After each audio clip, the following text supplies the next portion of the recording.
Buenos días, mis amadas hermanas. En esta mañana me ha tocado el tema de la crucifixión de nuestro Señor, así que vamos a abrir la palabra del Señor en Mateo 27. Vamos a leer desde el verso 33 al 50.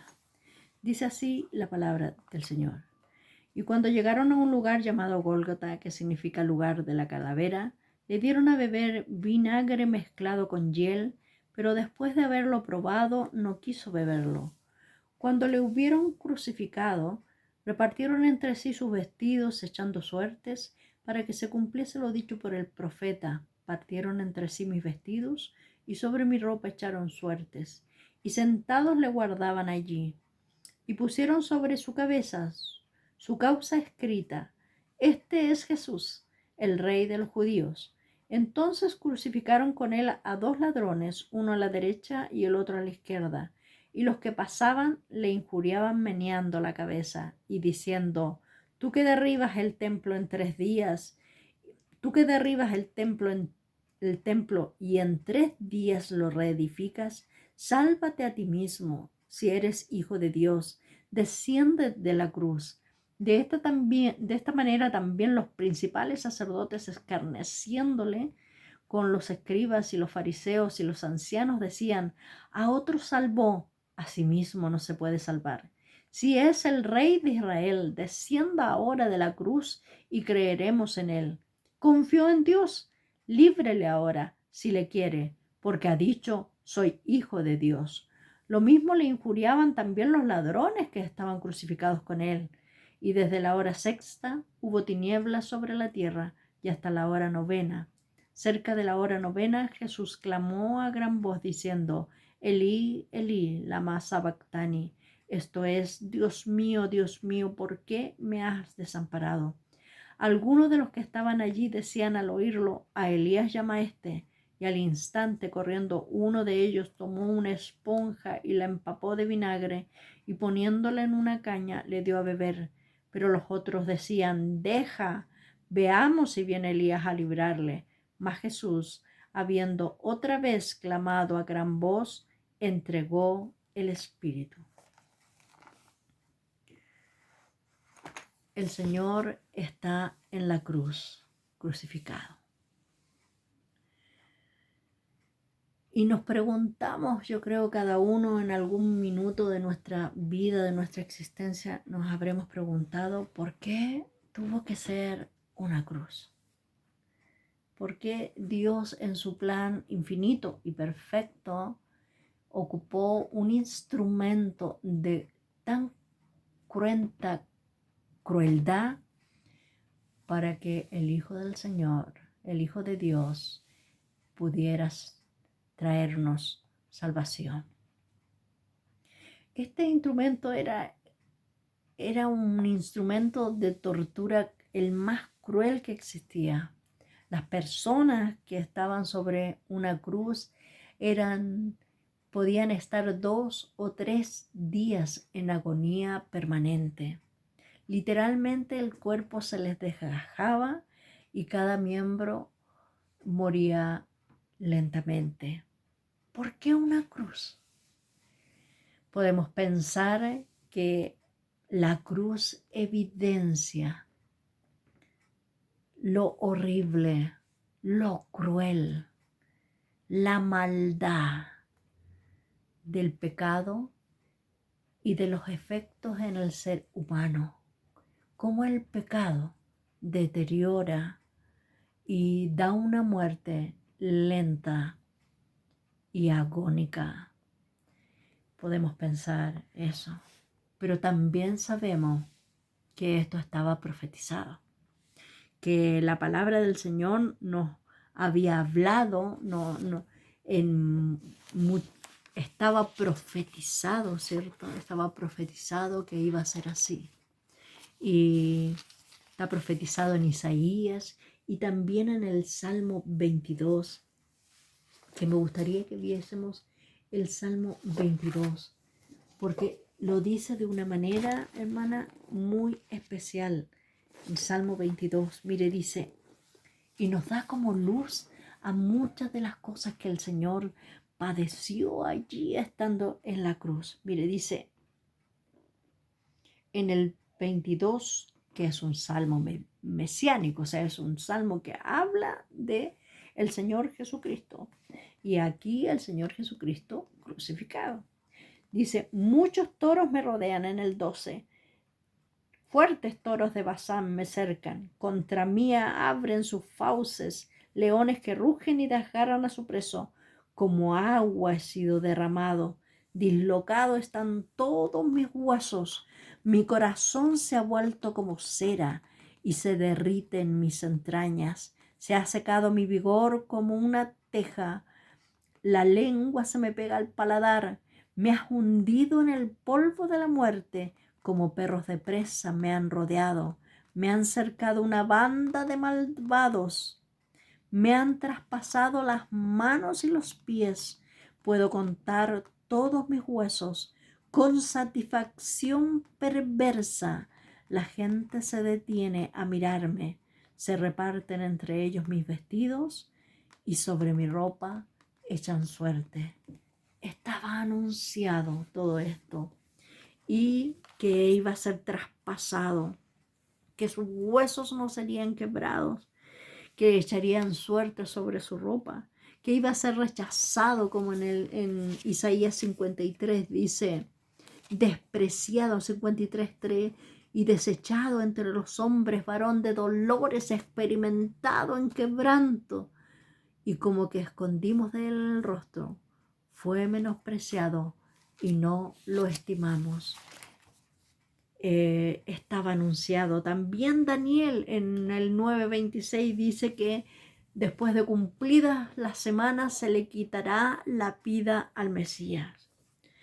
También nos dice que sería sepultado ahí mismo en Isaías 53:12, sería que estaría con los pecadores, dice, en su muerte, y que sería sepultado con los ricos en el 53:9, que enmudecerá, no abrirá su boca, también en el 53:7.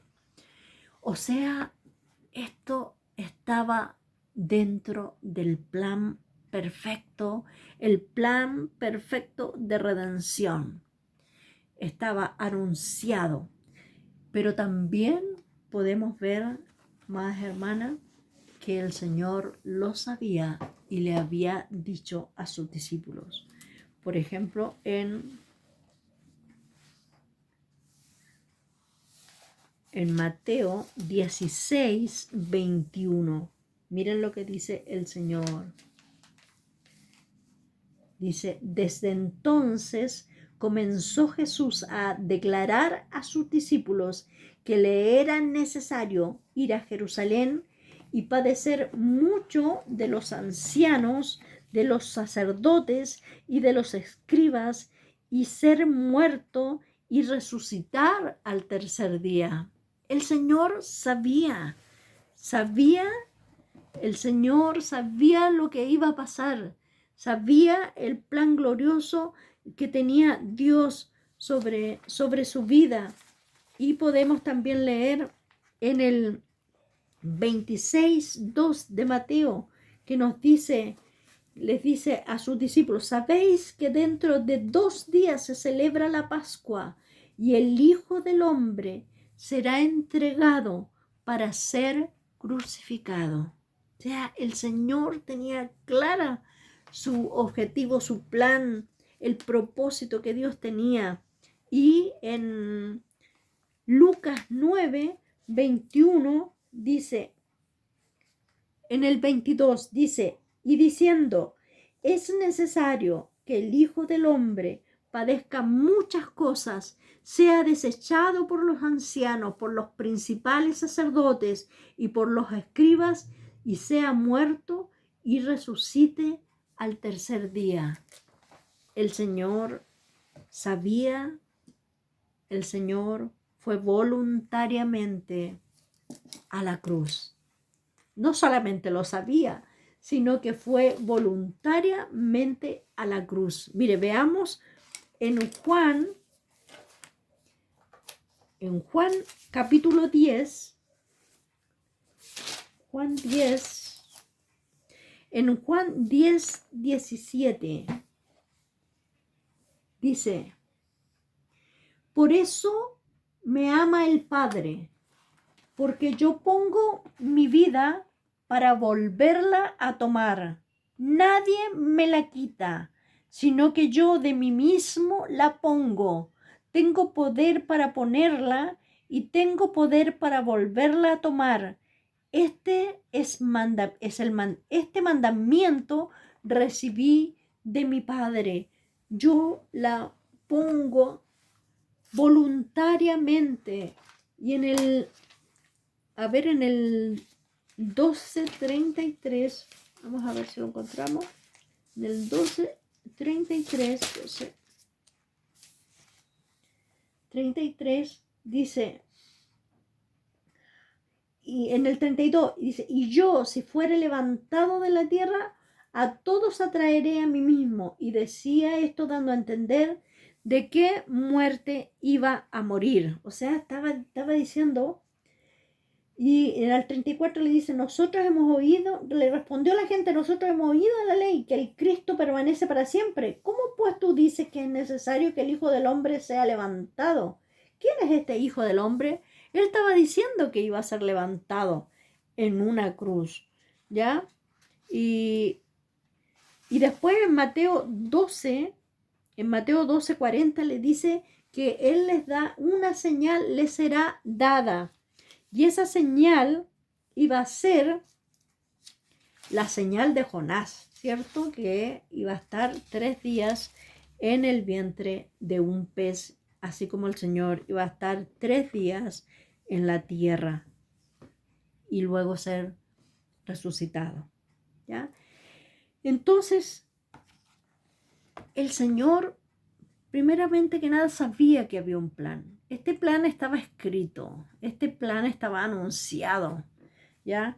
Él fue voluntariamente, él puso su vida, dice, como un buen pastor, su vida da por las ovejas.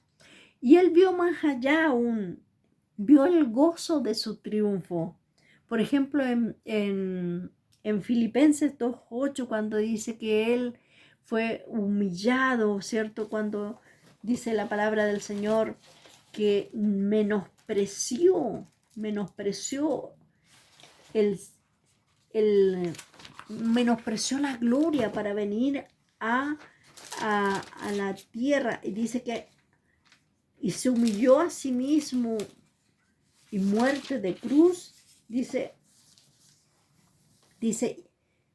sino que en el 7, dice, en el 6 voy a leer, el cual siendo en forma de Dios no estimó al ser igual a Dios como cosa que aferrarse, sino que se despojó a sí mismo tomando forma de siervo, hecho semejante a los hombres, y estando en la condición de hombre se humilló a sí mismo, haciéndose obediente hasta la muerte y muerte de cruz. Y en Hebreos 12 nos habla de que por el gozo puesto delante de él fue a la cruz. O sea, él vio el gozo de su triunfo. Él vio el gozo que estaba delante, el triunfo. Entonces, el camino de la cruz, total y perfecto, el camino del pago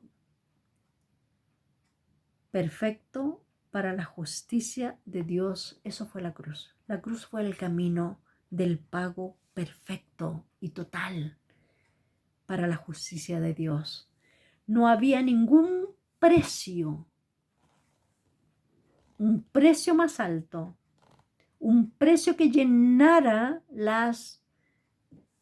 la perspectiva de la justicia de Dios, ¿ya? Porque Dios es un Dios justo. Tenía que haber un castigo para el hombre, tenía que haber, Dios estaba en ira con el hombre y tenía que hacer algo para reconciliarse, pero la única medida, lo único que daba la medida del justo juicio de Dios era la cruz.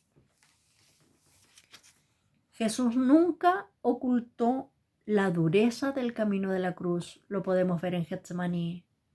Él no ocultó que era duro. ¿Ya? Él mismo caminaría ese camino y nos enseñaría con su ejemplo.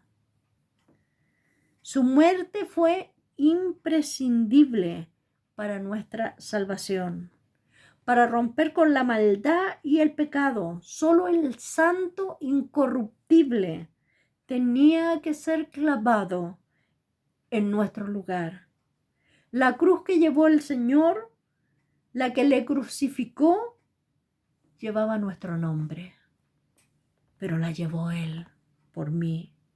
Nos abrió el camino a la gloria, nos abrió el camino a su presencia, para poder conocerle más, para disfrutar de todo lo que Él ganó para nosotros.